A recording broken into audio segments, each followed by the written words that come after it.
I am so excited, one, that both of you are here at Masterminds in Indianapolis, but also that we have a chance to sit down and talk a little bit. We've talked before about your work and kind of pioneers in elementary STEM education, but I'm excited to have you tell a little bit more of that story. So I'm here with Kristen and Suzanne, right? Two amazing elementary teachers.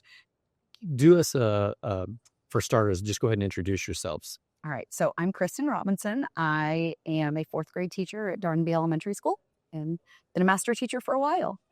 And I'm Suzanne Martin. I am a fifth grade teacher at Darnaby Elementary School, and I teach math, science, and social studies. And your paths have kind of meandered around a little bit over the last 10 years. Yes. We've leaned on you a lot to share your insight, the things you're learning, and you've done that in a lot of different ways, like going all the way back to when we were piloting Yes. launch. So we've told the story a little bit about, Project Lead the Way's journey over the past almost 30 years and going from a high school engineering program, adding biomedical science, getting into middle school, and then the big move over 10 years ago when we started doing launch. And you were at the very front of that effort. So maybe talk about what that was like. And I don't know. I always think of the two of you as a little bit inseparable, and I don't know if it was always like that, but the work that you've done is very powerful. It's kind of brought you together and brought your community together. So I'd love for you to talk about that very early part of the work. Absolutely. We appreciate that you think of us as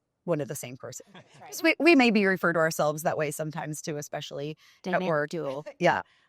But, Suzanne and I, what feels now like a million years ago, but wasn't, we were both approached by our principal, Chris Reynolds, who is still, we're so thankful, is still our amazing principal, about piloting launch. And kind of the way it all fell into place, we weren't going to be the ones who piloted it for our grade levels. There was only going to be one teacher. And somehow something happened and it opened up to two. And so the both of us were able to come into those positions and went through training together. And We wanted to make sure that it was very important to our principal, to Chris, and to us that all of the students were exposed to PLTW. So even though it was only 2 teachers per grade level teaching it, it still was brought to all the students in our building. So that was really important to start there. We were doing science in our classrooms, but it didn't look like what PLTW looks like, right? So once we were introduced to PLTW, saw the hands-on approach, and really got to see what it did for kids, and we got to hear the conversations they were having, then it like opened up this whole new realm, right? So after we had piloted, then the next year our school was chosen to pilot again. That's when the computer science and the biomed modules came out. And Kristen and I, we just loved it so much that we were both like, well, how do we do this? How can we keep this going? And we had Vic,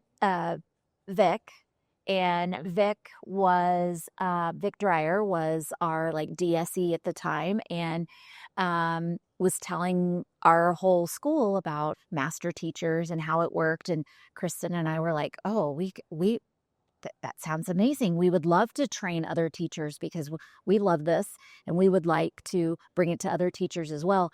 Tori, I can't thank you enough for being willing to sit down with us here on the InspirED podcast.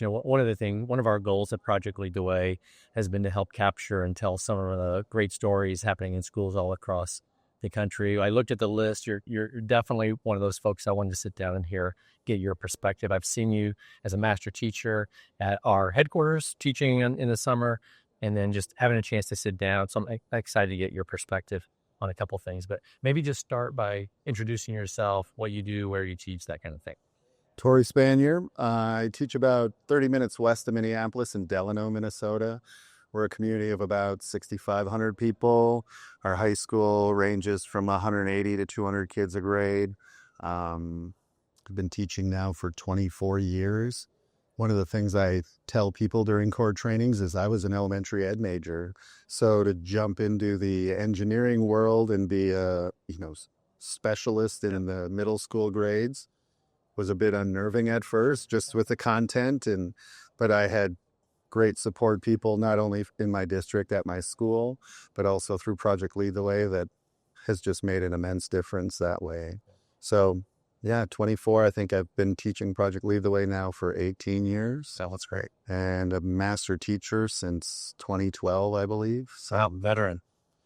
when I started, I was one of the younger guys. So I was kind of able to stand behind the Bill Rays and the Vince Settles and the other people like that. And now I come to these and yeah, now I'm one of the older people. Well, you know what I love about this network in there, you mentioned a couple of folks, but there's a little over 300, I think, master teachers here this weekend. And, these are folks that should be legends in their community, right? Like they think about the work, and you talk about as an elementary ed major, getting into some topic areas that were, potentially a little daunting and challenging, but having the supports to do that. And we can't not teach students in these areas, right? We can't avoid the challenging work. And as a teacher, taking that on, that's a model. Like you're a model for your students that, we set our mind to it. We can learn this. We can not only learn it and master it, we can share it with others. And so I think that's a powerful model. Probably one of the reasons why you've been a very successful master teacher. I think it's one of those you truly is. It's probably said a lot, but you're a lifelong learner and you're constantly refining your craft and trying to learn more, find different ways to bring things to your students. I think that's partly how I got into Project Lead the Way. Was we were doing some experimental classes where I was trying to bring some more project-based. So I taught 7th and 8th grade math for a bit. And I was trying to do more project-based classes. And so we had a timing of high school shop teacher retired, middle school shop teacher moved up, and then we started wanting to bring in engineering and that focus. And so that's kind of how I jumped into it that way. And like I said, the support parts and everything else that are in place and that I've been lucky enough to be connected with have just made an immense difference. Corey, super excited to have you sit down and join the InspirED podcast today. We're here in Indianapolis for Masterminds. It's been a little bit over a day at this point, so we've got a little bit less than a day left. It's just been a great chance to connect and reconnect. So maybe to start, you're one of the people I get text messages from. Sometimes you're talking about, opportunities to help support another master teacher who's having a challenge. It's not just the classroom stuff. The Master Teacher Network is strong in lots of ways. Can you just talk about what that's been like for you? You've been a master teacher for quite a while now. You're a leader in the Master Teacher Network. What has that meant as far as in the work that you do, the professional side of that? Sure. And the personal side. Oh, absolutely. Well, number one, love being here. Thank you for everything. It's been a great conference.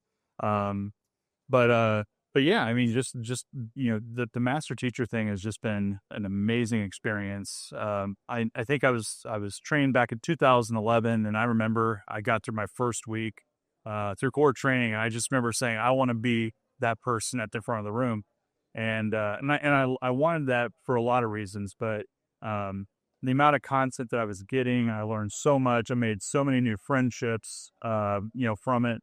And like I said, just learned a lot with it. But it means a lot to me, the master teacher role. Like right now, perfect example, last 24 hours, seeing, people that I'm usually seeing online, I'm seeing them, face to face, first time in a couple of years and catching up with that. But it's all the conversations we're having outside of sessions. The sessions have been great, but, just the time to be able to sit down and share some ideas and hearing how, people are trying out different sort of strategies and methods and what's working for you. What are some new projects? I mean, the network is just great. It's just fantastic. Let's go a little deeper, like into your classroom experience and talk about what you're doing at Lockporter.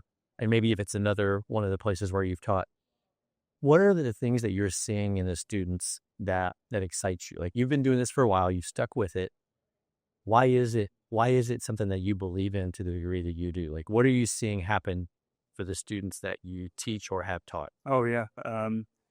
Well, I will say just kind of a trend. I would say the last 2 years, I feel like we're kind of getting out of the shadows of COVID, and it's fun to see kids kind of getting back to where they were pre-COVID.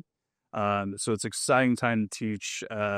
Kids are so willing now, I feel, to take risks. And that's something I hear from my kids a lot. Like, it's a safe place where I can come in and learn something new I thought I'd never try, and I can go in and take risk and just be playful with the content and and try new things. So that's exciting. The technology right now, the stuff we're able to do, I mean, it's absolutely incredible. I mean, our design software is so good. Our 3D printing technology is so good. We're laser cutting, and just the turnaround time is just a fraction of where it was, you know, uh, when I started teaching 20 years ago. And the kids are just absolutely enjoying it. But the interesting thing is the technology that we have in our own classroom, they have it at home. Some of these kids, they have their own 3D printers, and the stuff that they're taking back and showing their parents or their friends what they've learned in class. Um, that's a lot easier to do now than what it was 20 years ago. So, no, it's an exciting time to teach, and I'm looking forward to seeing what's going to happen like the rest of my career. The remaining 15 years that I have, I can't wait. I mean, it's been great. The biggest thing that I loved about it was how it leveled the playing field for all kids. So I used to teach second grade, and I had several students who couldn't read or who weren't very good at writing. And once they get to second grade, they're starting to notice, hey, I'm not as good at reading and writing or math as some of the other students. And they're starting to kind of recognize that. And when we started teaching these modules, it opened that playing field. It leveled the playing field for them. So one student in particular was absent one day, and we were getting ready to do the computer science check for understanding, and I just didn't have time to sit down and read each question and have him write it out. So I read the questions to him and I wrote out his answers, and completely blown away. This is someone who couldn't write, who couldn't read, had trouble focusing, and he produced the most amazing answers using all of the vocabulary. And then, fun fact, he went on to be in Kristen's third grade class the next year, and I didn't say anything to her about it because I wanted to know if she saw the same thing I did. And so after the school year had started, we started talking about that. She was like, oh, this student, he's incredible at and so just that playing field, leveling that playing field for students is one of the things, and the collaboration piece, of course. Well, Katie, thank you for joining the Project Lead the Way podcast, InspirED. Excited to talk to you a little bit about your experience as a master teacher, but also you're teaching courses in a really high demand, very important content area, not just for Project Lead the Way, but period, right? In the world we live in today, cybersecurity, computer science. So excited to kind of pick your brain on a couple of those things, but maybe just real quick background, a little quick introduction of who you are, where you teach, and what you teach. Okay. It's Katie Cunningham. I teach at Blackstone Valley Tech. I teach information technology and networking, and it's in Upton, Massachusetts. So I had a chance to visit your school last year. We were presenting an award to our engineering teacher of the year, Brian Rose. Yes. So I love the space. I love kind of getting a chance to see the work that's happening at the school. Mm-hmm. But you're doing a lot more than what's happening in your classroom, right? So the classes you're teaching, you said cybersecurity, so computer science essentials, but you're also working with like Skills USA, for example. Yes. So Skills USA, we incorporate a lot of this into our classroom because we're a shop area. So we're preparing kids with different certifications and to work and go work on co-op. So bringing those real world skills in all realms of things. So Skills USA allows us to bring in the fact of competition with it. And it really gets the kids excited about competing in computer hardware and networking and cyber as well. Well, one of the things that we love is when you take what's happening in the classroom and you get a chance to apply it, whether it's at the workplace or through competition. Competition is a great way to do it. Mm-hmm. So when your students are in the class, how are they preparing for some of the Skills USA competitions? They're building skills, they're getting their technical knowledge. How does that play out in the competition? So the competition really goes through the fact of trying to simulate real world environment aspects. So how you would assess systems with a customer, how you would assess it as a network admin, or if you're working in the cybersecurity field, how would you would protect the system and work with others to protect systems. So incorporating a lot of the activities and problems that we do just in our PLTW curriculum really sets the kids up for success with that contest. So you feel like the classroom activities, the things that they're doing, are they gaining confidence, and then they're coming through then and they feel like they're prepared to go out and be tested at the competitions? Oh, 100%. Because we bring that in with our community as well, in the sense of our Unit 1 in cyber is all about essentially securing the personal computer. A lot of people don't know how to do that. So we then reach out to our local communities and senior centers and such and bring our kids out there, and they have the confidence just from the skills that they've built to go to these centers and say, this is how I can help you, and this is how you can really secure yourself, so they can transfer those skills. Susan, I'm excited to have a chance to sit down with you and talk about your experience as a master teacher, computer science, a lot of other great work you're doing, cybersecurity. So thanks for joining the InspirED podcast. Maybe just start with a quick little introduction, who you are, where you teach, what you teach. Okay. So Susan Jones, I teach at Midway High School in Waco, Texas, which other places claim to be the heart of Texas, but we are actually smack in the middle. So we are the heart of Texas. And I started with computer science principles. My debate kids were starting to write scripts to do some of their research online, and we had no computer science. And so when CSP first started, 2014, I got a question from my CTE director. Do you want to go to this training? And I said, if you're going to train me to teach it, for sure.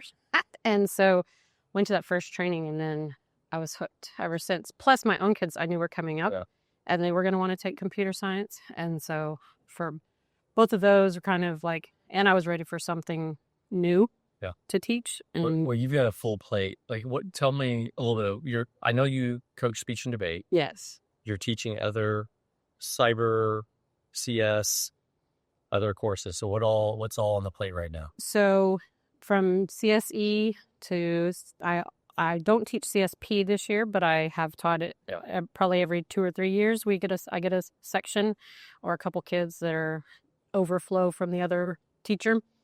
And so this year I'm teaching CSA again because my partner teacher retired, but next year we'll send his replacement to CSA training and take that. And then cybersecurity, and I'm also teaching networking, but the kids would just want more and more. And so we have Cyber Capstone, which is a Texas-specific kind of course that follows. And so we're doing that. And then the Capstone, PLTW Capstone, I have that for my practicum kids. And that's growing also. So we have every year kind of depends on the kids. Some years it's more of a cyber focus and some years more programming. This year they're all programming kids, which is interesting that in the way it enrolled, just the flow. Like, well, you're staying plenty busy, right? So talk a little bit about cybersecurity.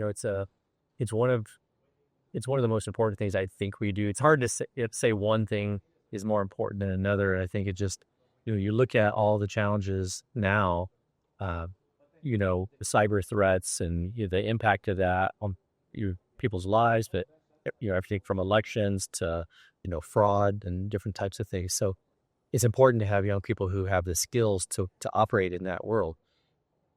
You've been teaching cybersecurity for a while. What is it that you see in our cybersecurity course that you think is helping students get prepared to take on these challenges? The biggest thing is the industry software that we are using, like Wireshark and things that they're going to actually have to use if they go into cybersecurity. And if they never do, if they take the course and they never go into another cyber related course or anything, they at least understand the workings of things. And that's so important for them to know why it matters that they are doing multi-factor authentication, or why it matters that they're not clicking on links, and even on their own personal security, but just the fact that they're using those industry standard software is amazing. Well, so they would never have a chance to do that. It's, in a certain amount of it is like foundational literacy for them, that no matter what and I see that not just in cybersecurity, but in almost everything we teach, students are getting experiences, developing skills, mindsets that regardless of what they do, it's going to help them in some way. It's kind of rounding out elements of their knowledge, skills that, could cross applied in so many ways. Right. So do you see students, now that you've been doing this in computer science for over a decade? What kinds of experiences are you seeing students go into after they leave? And technical, non-technical doesn't matter. I would say a lot of them are going into engineering and ag programs at the college level. And one of the ag kids came back and said, they're totally changing their major to computer science, like ag, like data science and analytics. And they said, all the Python that we did, I need that now. And I'm ahead of everybody that never took that class, even though I just took it kind of as a whim. Sure. It wasn't their focus, but they're doing it in college. And that's what they're changed their major for their master's program to be more data focused. And they need all the Python skills that they're getting from that one had taken CSP. Bill, I'm so excited to have you join the InspirED podcast. And, I've admired your work as a master teacher for many years. I popped in, like, as you've been teaching at different occasions, and had a chance to see the work you do with other teachers firsthand. It's great. And Thank you so much. I was excited to have a chance to sit down with you here at Masterminds. But maybe just a quick intro, who you are, Sure. what you do, where you do it, and then we'll jump in. Yeah, great. I have what I think is kind of an interesting story. I'm one of the probably small number of folks who have taught Project Lead the Way at the elementary, middle school, and high school levels now. Oh, wow. I didn't realize. Yeah. So when I joined Ann Arbor Public Schools in 2014, it was to help start A2 STEAM, which was envisioned as a K-8 project-based learning school. Basically, our district took an underperforming elementary that was K-5 and had this vision for it to become a K-8 STEAM school. And so in 2014, I went with a couple other teachers who also were chosen to help build up that new school and did our first launch training. Yeah. And that was really fun. I think that was the first year that launch was publicly available outside of the pilot. So it was really fun being on the cutting edge of that. Over the last few years, I as I've been in visiting various, doctors and whatever, I run into former Project Lead the Way students who are in those offices doing as techs and doing different things. And, and I love that our students now, we've been around for almost 30 years. Yeah. So you've got students from engineering, biomed, computer science. They're out in the community making a big difference. So, and that's got to be the case for you in Ann Arbor. Ann Arbor is really a model. I know a lot of people talk about your work there. You're doing a lot more too. Like you're doing robotics. Yep. You're bringing the community in and getting students out in the community. Yep. Maybe talk about both of those things, the robotics part, Yeah, for sure. then also the community connections. Yeah. I mean, the nice thing is that there's a big crossover there. So on the robotics side, I've had the opportunity to run robotics programs basically my whole teaching career. So at the school I was at before I joined Ann Arbor, running first Lego League, at the elementary levels, and then moving up and doing VEX IQ at the middle school level at STEAM. And since then, basically, since moving up to the high school level, my focus has been on the high school FRC program, so first robotics competition. But last year, my wife Sarah is also a master teacher and kind of moved into the position that I vacated. Right? Yeah, that's true. I think there are a few of us, Mary, but not too many. Yeah, they're a pretty small club. So she's teaching in the role that I left when I moved up to the high school level. So she'd been on the fence about starting a middle school first tech challenge team. And last year I said, what if I help? And so we started with one team last year and we have two middle school teams now. And then I'm really, really deeply involved in supporting our high school FRC team. So, what's been really fun about that is, for whatever reason, when I came into the high school role, there were just not that many students on the robotics team who were in the engineering classes, which seemed like a really odd disconnect. I don't have any good way to explain it. But one thing that's been really gratifying is seeing how those two programs are supporting each other. So seeing kids who are on my robotics team now maybe wanting to take that class because I'm working directly with them in a context that's outside of the traditional classroom. They're seeing why they might need to know a particular skill, whether it's CAD or a particular shop tool or whatever. They're able to, then take that class and get a much deeper understanding than what they can maybe get, because everything happens in context in robotics, which is great, but it also means that sometimes you only get like a little thin slice of what the technical skill is really all about. And so being able to then take the class and expand that and deepen that knowledge is really, really cool. What we're also seeing is such a cool mentorship starting to form between my high school team and our middle school teams, where those high schoolers are coming back, they're supporting the middle schoolers. And that's been really rewarding, watching that happening and kind of helping facilitate that. They're getting such valuable skills as they're able to come and work with those younger students, pass on what they've learned and do some self-reflection. You know, one of my high schoolers was talking about how tired he was after his first session mentoring middle schoolers. And I said, yeah, that's kind of the gig. That's kind of it. Well, Erica, thanks so much for joining InspirED, our PLTW's podcast. I'm excited to talk to you about a lot of the things that are happening in your school and your community. And obviously we're here at MasterMinds, so we have to start by talking about being a master teacher. But could you maybe just do a quick intro, where you teach, what you teach, you know, your daily job, but then let's talk about the master teacher part right after that. Okay, I'm Erica Card, and I teach in Elkhorn, Wisconsin, and I teach 6th grade, 7th grade, and 8th grade makerspace with an emphasis of Project Lead the Way within the makerspace. Yeah, so you've done a lot of work to help develop that program over the years, right? And that's working with the community and kind of building out the offering, but then connecting it outside the classroom into the community. So maybe just talk about that for a second too. Like, you have the classroom, you have the curriculum, you're a highly trained teacher. What does it look like then beyond that, all the connections that you've built over time? So through Project Lead the Way, I really found that getting the kids out into the real world and solving real world problems that are away from our classroom, like Project Lead the Way does a good job on them being real world in the classroom. But I want the connection for kids to see and be exposed to jobs they may not know exist. So as I came to that conclusion as a teacher, I then started to, I applied for a Project Lead the Way grant, and we got that. And then that made a connection with ARDA. And so I reached out to them because their funds are really important.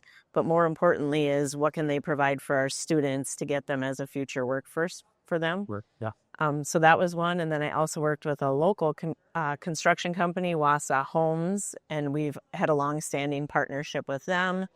So that's been some of the ones. I'm working on another partnership right now. Just, again, I feel it's really important that my students go from the classroom to what their future job may or may not be. Well, and getting exposed to a lot of different things outside the classroom, that has to be good for your students. And you're hearing them talk about that connection as they're getting those opportunities, whether it's ARDA or Wausau Homes.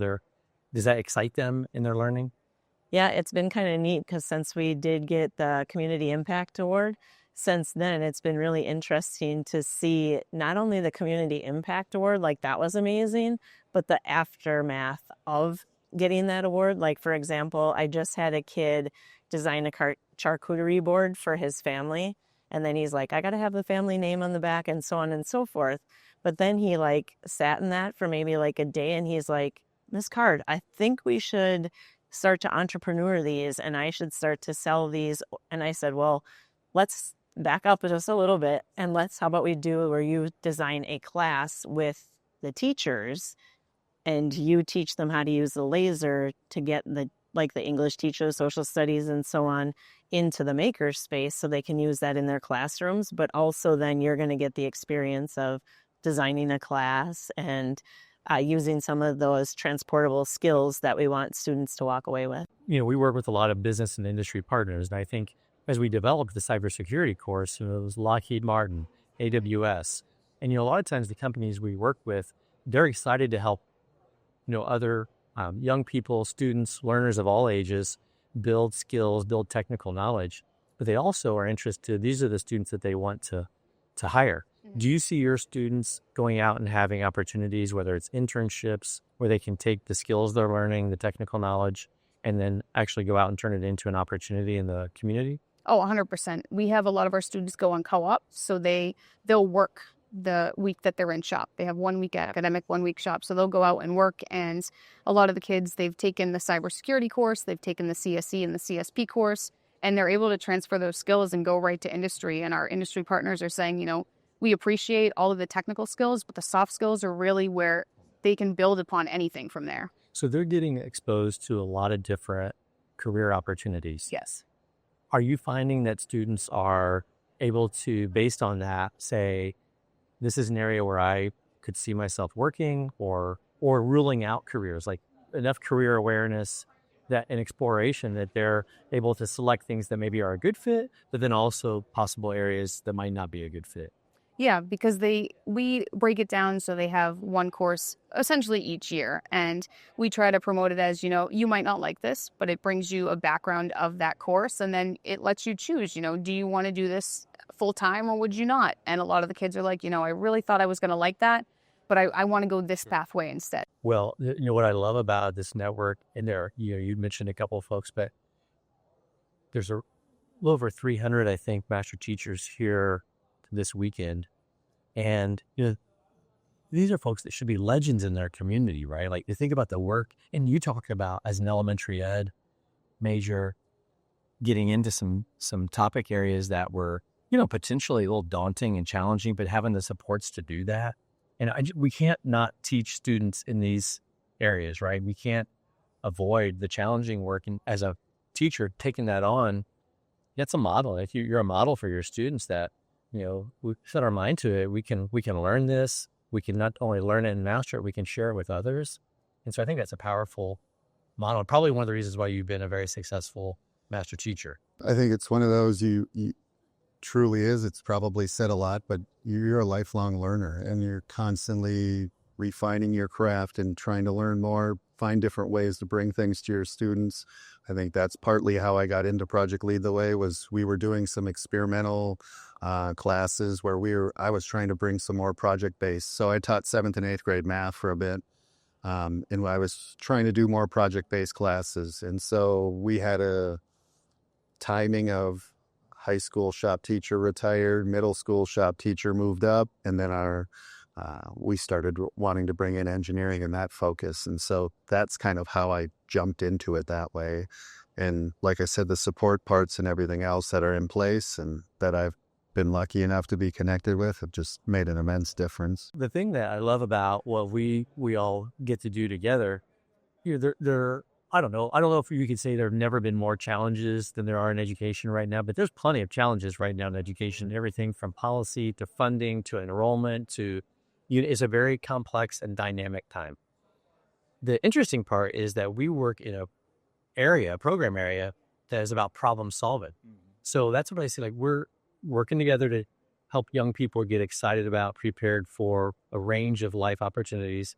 We're teaching them how to identify and solve problems, but then you're solving problems all the time. That's what you just described, the work you're doing outside the sessions. So absolutely. I had a chance a couple of years ago to visit your high school. And so we had a little surprise for you. We had a chance to recognize you as National Teacher of the Year and talk about, what I love about the Master Teacher Network, some of the most amazing teachers you'll ever meet, but also humble. This is a chance just to talk about what that award meant. So we know how humble you are, what a great leader you are, what a great educator you are. What was that like being recognized in front of the auditorium was full of all the teachers at your high school? Yeah, that was really, really overwhelming. It was an amazing experience, and I appreciate you coming up, to Lockport. That felt really good. Just going back once again to this network and the relationships that we've built. There's so many wonderful teachers. That was really nice to be recognized for a lot of hard work, and not just that I had done, but just with all the work that we had done as a group and be recognized. And it felt good to be able to take that back to Lockport Township and then share that with my kids. They were really excited about it. And just to share that moment with them. And once again, it all kind of starts there anyway. It's what we're learning, or what I'm learning from my kids in my own classroom, and what I'm sharing out as a master teacher, to help inspire others to do things, great things in the classroom, like problem solving and trying out some new technology and have a good time with it. So, well, the thing too, yes, we have a really expert group of master teachers, humble, but also generous. The amount of time that you give back to other educators to support them. In my opinion, there are very few people who have ever won any kind of award or accomplished anything that have done that independently, right? Like the expression, we stand on the shoulders of giants. And what's really, I hope, rewarding and I hope you recognize, is you've been doing this for your students, right? You've also been doing it now for other teachers across the country. So you're working with teachers all across the country. You do in-person training, but mostly now you're doing a lot of online training. You do conferences, you do workshops. You stay in touch with these teachers. What's that relationship like? Oh, it's incredible. And sometimes it's kind of funny because you'll get an email like 3, 4, 5 years after you've had somebody from a core training, and they're like, I don't know if you remember me or not, but and of course, absolutely. I mean, we like to spend time. It doesn't matter if it's face-to-face or online core training, to build those relationships with those people. You know, we want them to trust us. We trust them. We want those good relationships. So it's a lot of fun to hear back from them. And then what else is fun is now, like, there's a master teacher within our network. He did a training with Chas and I here. It's IUPUI race, and now he is one of our really, really good master teachers with IEDs. So it's fun to see those people starting to come on board. And it's a little bit of a full circle moment. It is, right? Like very much. You were sitting in there in 2011 with your training and deciding that you wanted to be on this role, and here now, just a short 14 years around that later, absolutely, former student, learner, student in your class that's come around is now part of that. Exactly. Teachers. And just, and the things, I'm hearing that people are doing, and they love sharing back with me, like, hey, I want to get your eyes on this, get your opinion, and it's great because, and we say this all the time during core training, we are learning just as much as participants, even though, some of us have 14, 15 years experience, we're still learning all the time, and we're passing that on. And when people ask me what a master teacher is, Dave, I said I got in this game obviously as a teacher to reach out and to help students and make them be the best that they can be. And, I'm kind of greedy with the fact that, I'll see 125 kids a year, and I want to be able to reach out and help more students. And master teaching has given me that opportunity. I call it exponential learning. So if I can help inspire those teachers to do some incredible things in their own classrooms to help their kids. I'm not teaching 125 kids a year. I'm reaching out and helping a lot more than that, and that's what gets me excited about being in this role. You've had a decade of experience as a master teacher, and I've seen you work as a master teacher. I've seen you teach other teachers. So a little bit different than what you do with your students today in Wisconsin, but talk a little bit about what it means to be a master teacher. So I think being a master teacher is being given the opportunity to empower other educators. And it's like being the drop in the pond where the ripple is just going out. And not only with like your ideas, but with what's best practices for working with adult learners or training or listening to them. Sometimes they come into training and they've been, maybe voluntold that they're going to be going to it. But yet as a master teacher, you get that opportunity to be like, hey, this is the greatest curriculum in the world. Your kids are going to love it. Their parents, they're going to get in the car and their parents are going to say, what'd you do at school today? And they're going to have an answer instead of, nothing. And so being a master teacher and being at the forefront of training those teachers is something like, I don't even know that I necessarily have the words for it. And then here at MasterMinds, it's just being empowered as master teachers and the excitement. Like I was just saying to someone, I'm like, how do you bottle this excitement and bring it back to your own schools to get every teacher feeling the way that we feel here? Well, and, we work with a small percentage of teachers across the country, but they're just the best educators and really the best humans, people who care about other people, care about the people they serve, want to make their classroom better, but want to make their community and the world better. Really, that's what I love about getting you all together. It's inspiring for us, for sure. We had a chance. You've been recognized on many occasions as one of the top teachers in our network. This last recognition we talked about just a little bit, the Community Impact Award. And so we had a chance to share that video on stage a little bit earlier. What's that like when you see your students, being celebrated in that way? And then how did the community receive that when that award came?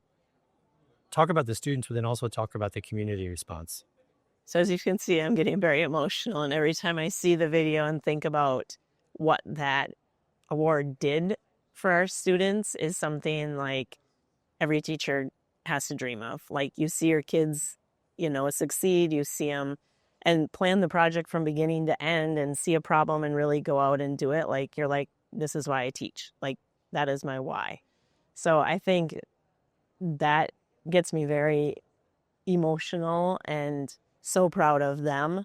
But it also lets me not forget all the other teachers that are at my school that have played a role in that, from pre-K when they started Project Lead the Way all the way up to when they got into 6th grade, and their parents, which brings in that community piece that you're talking about. And then just the pride within our community of, they don't just look at those picnic tables and are like, oh yeah, some middle school kids created those. They look at those and they're like, our middle school kids created those, and it was big on a national scale. Because I think sometimes in communities things happen and they take them for granted. So that was really cool. And I think one of the amazing things of that project was when we went to Matthias Academy, and to watch our students work with adults with varying disabilities and how they interacted with them and what they did. I think that piece in itself, our community was extremely proud of the kids as how mature they are. But it's because they were so knowledgeable and had the skills necessary, they didn't have to worry about those. Well, and your students will never forget that, right? Like, that's something that they will always remember. And our goal is to take those stories and inspire others. I mean, there's plenty of amazing work happening. Well, I wouldn't say there's plenty, because we need more. There's a lot of really amazing work happening in schools all across the country. What we're trying to do is shine a light on great examples of that. And, great work in the classroom is only possible with great educators. So you're definitely in that category, and I can't thank you enough for Thank you. joining our podcast today. So thank you, Erica. Thank you for having me. I appreciate it.